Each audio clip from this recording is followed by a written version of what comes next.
એકવાર ઓસ્ટ્રેલિયાના student visa refuse થઈ જાય પછી chances of gating that visa is nearly impossible.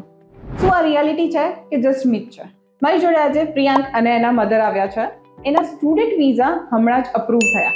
પ્રિયાંકે અમારી જોડે કોન્ટેક્ટ કર્યો ટુ લોજ સ્ટુડન્ટ વિઝા. અમે એની એડમિશનમાં હેલ્પ કરી, બટ અનફોર્ચ્યુનેટલી ફેબ્રુઆરી ઇન્ટેક માટે એના વિઝા રિજેક્ટ થઈ ગયા. We use the same COE, same university અને સેમ ઇન્ટેક માટે અમે ફરી વિઝા અપ્લાય કર્યા. વિધિન 3 વીક્સ રિફ્યુઝલથી એ જ સ્ટુડન્ટ વિઝા અમે ગ્રાન્ટ કર્યા. કેવી રીતે એ પોસિબલ બન્યું? With proper submission, proper GS submission, documentation properly કર્યા, ફાઇનાન્શિયલ અમે મેક શ્યોર કર્યા કે બધું જ પ્રોપરલી સબમિટ થઈ રહ્યું છે, and we made it possible.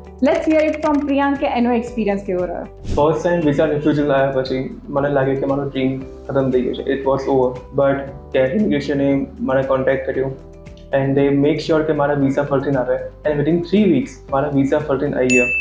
And I am so happy right now. I would recommend all of you guys to come here, and thank you Saloni ma'am for getting my visa. સૌપ્રથમ તો care ઇમિગ્રેશનનો ખૂબ ખૂબ આભાર માનું છું અને thank you so much Saloni ma'am. Thank you. કેમ કે જે પ્રિયંકને રિજેક્શન આવ્યું હતું ત્યારે પ્રિયંક એકદમ નર્વસ થઈ ગયો હતો કે મમ્મી હવે હું ઓસ્ટ્રેલિયા નહીં જઈ શકું. તો બેટા ચિંતા ના કરીશ. ફરીવાર એના વિઝા મૂક્યા અને ફરી એને વિઝા આવ્યા.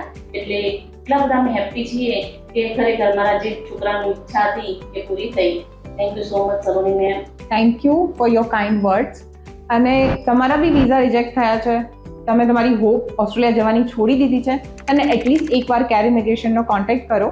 Thank you so much.